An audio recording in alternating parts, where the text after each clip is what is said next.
அன்பர் அழைக்கிறார், என் அன்பர் அழைக்கிறார்.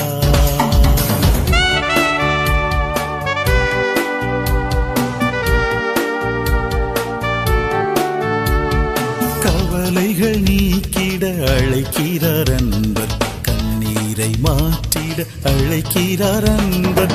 கவலைகள் நீக்கிட அழைக்கிறார் அன்பர், கண்ணீரை மாற்றிட அழைக்கிறார் அன்பர். அன்பர் அழைக்கிறார், அன்பர் அழைக்கிறார், அன்பர் அழைக்கிறார், என் அன்பர் அழைக்கிறார்.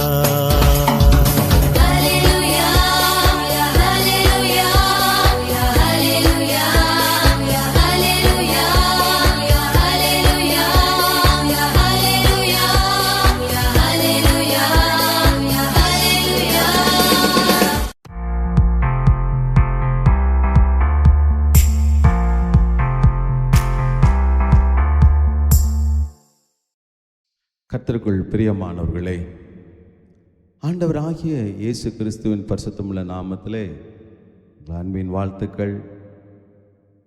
வாரம் ஒரு வார்த்தை நிகழ்ச்சியிலே நாம் இப்பொழுது ஒவ்வொரு வாரமும் ஆண்டவரை இயேசு கிறிஸ்து சிலுவையில் அடிக்கப்பட்டிருந்த பொழுது பேசிய வார்த்தைகளை நாம் தியானித்து வருகிறோம். இந்த வாரத்தில் 6வது வார்த்தையை நாம் தியானிக்க இருக்கிறோம். நாம் ஒரு பாடலை பாடி தேவனை மகிமைப்படுத்தி நாம் தேவ செய்திக்குள்ளாய் கடந்து செல்லுவோம்.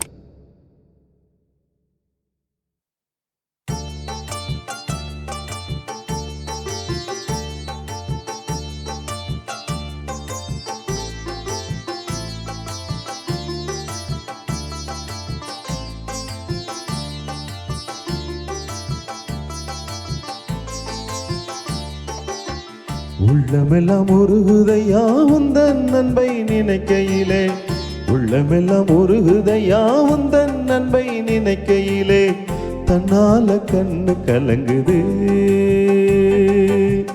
கர்த்தாவே உம்மை நினைக்குது, தன்னால கண்ணு கலங்குது கர்த்தாவே உம்மை நினைக்குது. இந்த தெள்ளு பூச்சிக்கு நல்ல வாழ்க்கையை தந்தீரே, என்னை நல்லவனாக்கி அல்லையில் வைத்து கொண்டீரே. இந்த தெள்ளு பூச்சிக்கு நல்ல வாழ்க்கையை தந்தீரே, என்னை நல்லவனாக்கி அல்லையில் வைத்து கொண்டீரே. உள்ளமெல்லாம் உருகுதையா உந்தன் அன்பை நினைக்கையிலே, உள்ளமெல்லாம் உருகுதையா உந்தன் அன்பை நினைக்கையிலே, தன்னால கண்ணு கலங்குது கர்த்தாவே உம்மை நினைக்குது.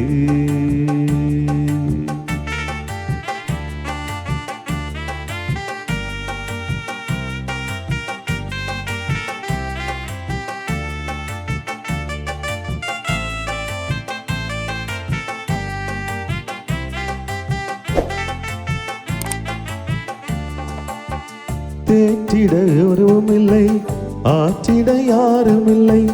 தேற்றிட ஒருவர் இல்லை, ஆற்றிட யாரும் இல்லை. தூற்றிட பலரும் உண்டு, சேற்றை வீசும் மனிதருண்டு.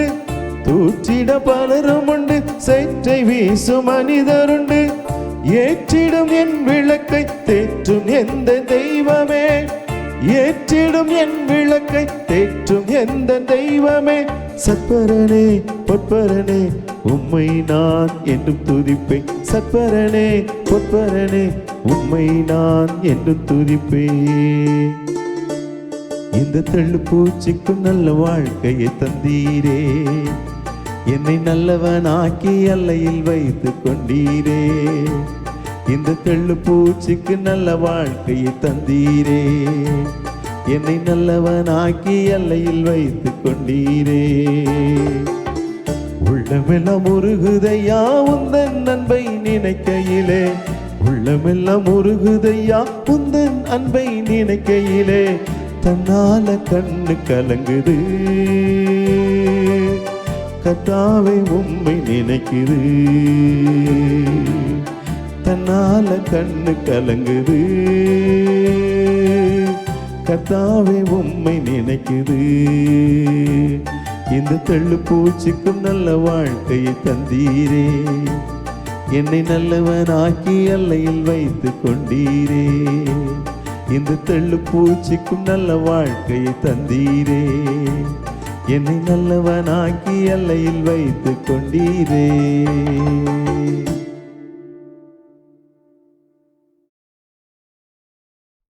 ஆண்டவராய் இயேசு சிலுவையிலிருந்து மொழிந்த 6வது வார்த்தை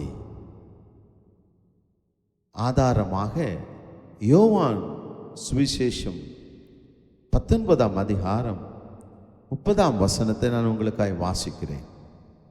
இயேசு காடியை வாங்கின பின்பு முடிந்தது என்று சொல்லி தலையை சாய்த்து ஆவியை ஒப்பு கொடுத்தார். கர்த்தருக்குள் பிரியமான தேவ பிள்ளைகளே, முடிந்தது என்ற இந்த வார்த்தை பல அர்த்தங்களை வெளிக்கொண்டு வருகிற வார்த்தையாக காணப்படுகிறது. ஒருவர் முடிந்தது என்று ஒருவரிடத்திலே சொல்லும் பொழுது முதலாவதாக அவர்கள் இருவருக்கும் ஏற்கனவே இருந்த ஒரு காரியத்திலே அது முடிந்தது என்று சொல்லுகிற ஒரு காரியமும் உண்டு. அதை நிறைவேற்றி முடித்ததற்கான காரியங்களும் உண்டு. அல்லது நிறைவேற்ற இயலவில்லை என்ற துணியிலே கூட இந்த காரியத்தை சொல்லுகிறது உண்டு. பிரியமானவர்களே, இந்த வார்த்தை ஒரு ஜெயமுள்ள வார்த்தையாக ஆண்டவராய் இயேசு கிறிஸ்து பிதாவினிடத்தில் சொல்லுகிறதை நாம் இங்கே உணர்ந்து கொள்ள வேண்டியவர்களாய் இருக்கிறோம். ஆம், இயேசு இந்த வார்த்தையை சொல்லுகிற பொழுது ஆண்டவரைய கர்த்தரை நோக்கி, பிதாவை நோக்கி அவர் இந்த வார்த்தையை சொல்லுகிறார். பாருங்கள், இந்த வார்த்தையினுடைய அர்த்தம், எந்த நோக்கத்துக்காக ஆண்டவராய் இயேசு கிறிஸ்து இந்த உலகத்திலே வந்தாரோ அதை நிறைவேற்றி விட்டேன் என்று பிதாவினிடத்திலே சொல்லுகிற ஒரு அனுபவத்தை தான் நம்ம இங்கே பார்க்கிறோம்.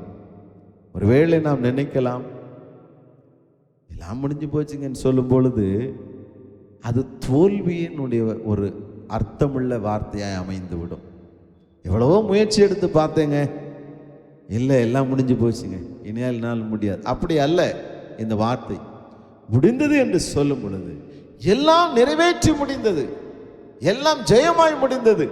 இந்த உலகத்திலே எந்த நோக்கத்துக்காக இயேசு கிறிஸ்து இந்த உலகத்தில் வந்தாரோ அந்த வார்த்தை நிறைவேறிவிட்டது என்று ஆண்டவர் சொல்லுகிறதை பார்க்கிறோம். கர்த்தருக்குள் பிரியமான தேவ பிள்ளைகளே, எந்த வார்த்தையை ஆண்டவர் முடிந்தது, எந்த வார்த்தையை நிறைவேற்றினார் என்று பார்க்கும் பொழுது ஆண்டவராய் இயேசு கிறிஸ்து இந்த உலகத்தில் வந்ததுக்கு ஒரு நோக்கம் இருந்தது. ஆம், பாவத்திலே விழுந்து போன இந்த மனுக்குலத்தை மீட்க வேண்டும் என்பதற்காகத்தான் ஆண்டவராய் இயேசு இந்த உலகத்திலே வந்தார். அந்த திட்டத்தை சாத்தானை முறியடித்து அவர் அந்த திட்டத்தை நிறைவேற்றுகிறதை தான் நாம் இங்கே அவர் சொல்லுகிறார் முடிந்தது என்று. ஏன் சாத்தான் எதனாலே மனுக்குலத்தை அவன் பயமுறுத்தி கொண்டிருந்தானோ அந்த பயத்தை போக்கும்படியாக அவன் பாவத்தை காட்டி காட்டி பாவத்திலே விழச் செய்து இந்த மனுக்குலத்தை பயத்திலேயே வைத்திருக்க விரும்பினான். பார்த்தீங்கன்னா, தீய மனிதர்கள் அநேகரை தீய காரியங்களுக்கு ஊக்குவிப்பார்கள். இதெல்லாம் தவறு இல்லை, பாவம் செய்யறதெல்லாம் தவறு இல்லை, இந்த உலகத்தில் யார் இதெல்லாம் செய்யலை, எல்லாரும் செய்கிறாங்க என்று அநீதி நிறைந்த மனிதர்கள் மற்றவர்களை அநீதிக்காக ஊக்கப்படுத்துகிறது உண்டு. யாருங்க இந்த உலகத்தில் லஞ்சம் வாங்காமல் இருக்கிறா? நீங்கள் ஒருத்தர் வாங்காததுனால இந்த உலகம் லஞ்சத்திலிருந்து வெளிவந்துற போதான்னு சொல்லி கேட்குறவங்க கூட இருப்பாங்க. ஆனால் அப்படி அல்ல. இந்த மனுக்குலம் இவைகளிலிருந்து எல்லாவற்றிலிருந்து இந்த தீய செயல்களிலிருந்து வெளிவர வேண்டும் என்பதே ஆண்டவர் இயேசு கிறிஸ்து இந்த உலகத்துக்கு வந்திருக்கிறது நோக்கம். அதை தம்முடைய இரத்தத்தை சிந்தி சாத்தானை அவர் மரணத்தினாலே ஜெயித்தார் என்று நாம் பார்க்கிறோம். பிரியமான தெய்வ பிள்ளைகளே, இன்றைக்கு ஆண்டவர் நிறைவேற்றி முடித்த காரியத்திலே நாம் மறுபடியும் விழுந்து போகிறவர்களாக இருக்கிறோம். நாம் விழுந்து போகக்கூடாது. நாம் இந்த பாவத்திலே விழுந்து போகாதபடிக்கு ஆண்டவராக இயேசு கிறிஸ்து நமக்காக இரத்தம் சிந்தி இருக்கிறதை நாம் உணர்ந்து கொள்ளும் என்றால், அவர் நிறைவேற்றி முடித்த அந்த காரியம் தொடர்ந்து நம்முடைய வாழ்க்கையிலே அது நமக்கும் நன்மைகளை செய்கிறதாக மாறுகிறதாய் காணப்படுகிறது. நாம் அதற்காக ஜெபிப்போமா? ஆண்டவரே, என் வாழ்க்கையிலே காணப்படுகிற இந்த பாவம், இந்த சாபம், இவைகள் முற்றிலுமாய் மாற வேண்டும். ஆண்டவர், நீர் பாவத்தை, ஆண்டவரே, இந்த உலகத்திலே பாவத்திலிருந்து எங்களை மீட்டெடுத்திருக்கிறீர் என்று நாங்கள் விசுவாசிக்கிறோம். ஜெபிப்போமா? கண்களை மூடி ஆண்டவரை நோக்கி பார்ப்போம்.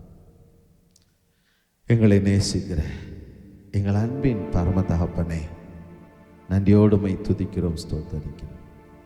ஆமாப்பா, உங்களுடைய அன்பை நினைக்கையில உள்ளமெல்லாம் உதவி போகுதுப்பா. எங்களுக்காக நீங்கள் கல்வாரி சிலுவை ஏற்றுக்கொண்டீங்க. அது மாத்திரமல்ல ஆண்டவரே, நீர் ஜெயமாக எல்லாவற்றையும் நிறைவேற்றி முடித்தீர் என்று நாங்கள் விசுவாசிக்கிறோம். எல்லாவற்றையும் ஜெயமாக நீர் நடத்தி நிறைவேற்றி முடித்தீர். நன்றி தகப்பனே, நன்றியோடுமை ஸ்தோத்தரிக்கிறோம், துதிக்கிறோம் ஐயா. இந்நாளிலும் கூட தகப்பனே, எங்கள் வாழ்விலே காணப்படுகிற உமக்கு பிரியமில்லாத காரியங்களிலிருந்து நாங்கள் வெளிவர விரும்புகிறோம். நீர் எங்களுக்கு உதவி செய்யும், கிருபை தாரும், எங்களுக்கு மீட்பை கட்டளையிடும். இயேசுவின் நாமத்தில் ஜெபிக்கிறோம் ஜீவனுள்ள நல்ல தகப்பனே, ஆமென். பிரியமானவர்களே, தொடர்ந்து நாம் ஆண்டவருக்காக நம்மை அர்ப்பணித்து வாழ்வோம். மற்றவர்களும் அர்ப்பணித்து வாழ உதவியாக இந்த காணொளியை பகிர்ந்தளிக்க உங்களை அன்போடு கேட்டுக்கொள்கிறேன். கர்த்தர் உங்களை ஆசீர்வதிப்பாராக.